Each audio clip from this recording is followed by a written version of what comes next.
जय श्री कृष्ण दोस्तों।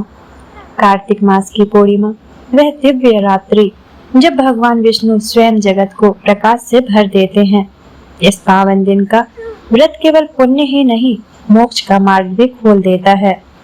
आइए सुनते हैं कार्तिक पूर्णिमा व्रत की अद्भुत कथा, जो आपके जीवन में सुख, समृद्धि और मोक्ष का आशीर्वाद लेकर आएगी।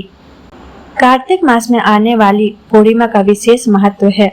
इस दिन व्रत करने से व्यक्ति को भगवान विष्णु के साथ साथ भगवान शिव की कृपा भी प्राप्त होती है। इसलिए कार्तिक पूर्णिमा के दिन इस कथा का पाठ जरूर करना चाहिए। इसके पाठ से व्यक्ति को दुखों से छुटकारा मिलता है। कार्तिक मास की कथा के अनुसार जब भगवान कार्तिकेय ने तारकासुर का वध किया था, उससे क्रोधित होकर तारकासुर के 3 पुत्रों ने देवताओं से बदला लेने का फैसला किया।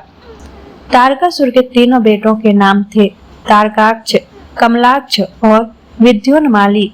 देवताओं का प्रजित करने के लिए पहले तीनों ने तपस्या की और तपस्या के लिए जंगल में चले गए। उन्होंने हजारों वर्ष तक अत्यंत कठोर तप किया। उनके कठोर तप से ब्रह्मा जी प्रसन्न हुए और उनके सामने प्रकट हो गए और ब्रह्मा जी ने तीनों से वरदान मांगने के लिए कहा।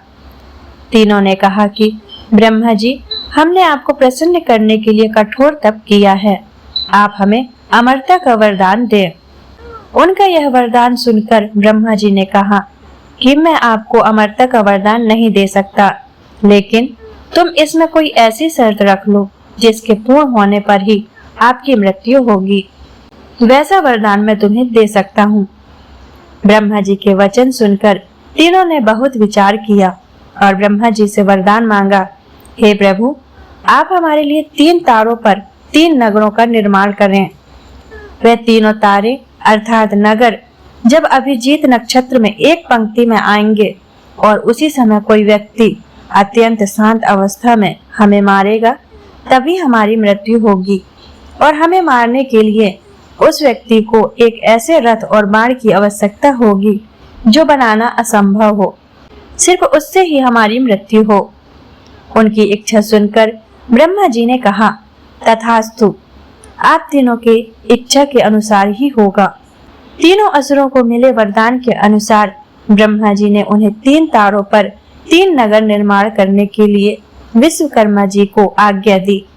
विश्वकर्मा जी ने तारकाक्ष के लिए स्वर्णपुरी, कमलाक्ष के लिए रजतपुरी और विद्युन्माली के लिए लोहपुरी का निर्माण कर दिया।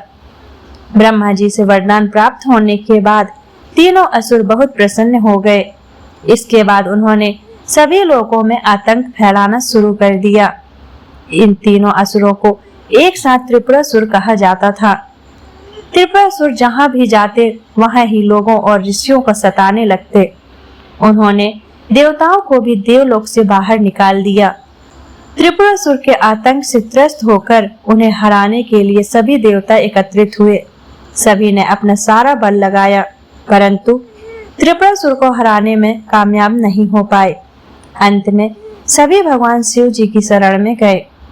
देवताओं ने कैलाश पर्वत पर जाकर शिव जी को पूरा वृतांत बताया।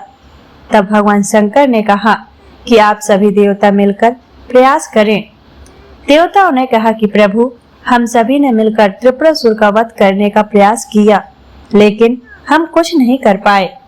अब आपकी शरण में आए हैं, आप ही हमारी रक्षा कर सकते हैं। तब शिव जी ने कहा कि मैं अपना आधा बल तुम्हें देता हूँ, इस बल की सहायता से प्रयास करके देखो। शिव जी ने अपना आधा बल देवताओं को दिया, लेकिन देवता शिव जी का आधा बल सहन ही नहीं कर पाए। फिर भगवान शिव ने स्वयं ही त्रिपुरासुर का संहार करने का संकल्प लिया। वरदान के अनुसार अब त्रिपुरासुर का वध करने के लिए रथ और धनुष बाण सिद्ध करना आवश्यक था। भगवान शिव ने पृथ्वी को ही उनका रथ बनाया। सूर्य और चंद्रमा को उस रथ के पहिए बनाए। सृष्टा सारथी बने। भगवान विष्णु बाण बने। मेरु पर्वत धनुष और वासुकी बने उस धनुष की डोर। सभी देवताओं ने अपने बल से वह रथ संभाल लिया। इस प्रकार असंभव रथ बनकर सिद्ध हुआ। लेकिन जैसे ही भगवान शिव उस पर सवार हुए, उनकी शक्ति के कारण वह रथ डगमगाने लगा। तभी विष्णु भगवान वृषभ बनकर उस रथ में जुड़े। घोड़े और वृषभ की पीठ पर सवार होकर महादेव ने उस असुर नगरों को देखा। अपने धनुष पर बाण रख उन्होंने पशुपत अस्त्र का संधान किया और तीनों तारों को एक पंक्ति में आने का आदेश दिया।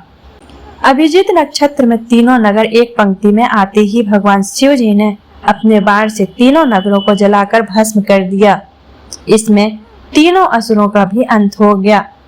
जिस दिन तीनों असुरों का वध हुआ उस दिन कार्तिक पूर्णिमा थी।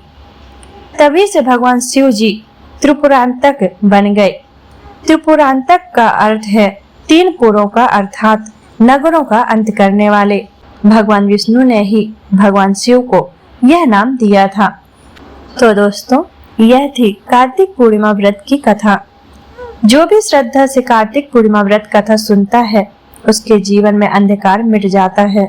भगवान विष्णु और माता लक्ष्मी का आशीर्वाद सदैव बना रहता है। जय श्री हरि। यदि कथा अच्छी लगी हो तो लाइक करें, शेयर करें और चैनल को सब्सक्राइब करना ना भूलें।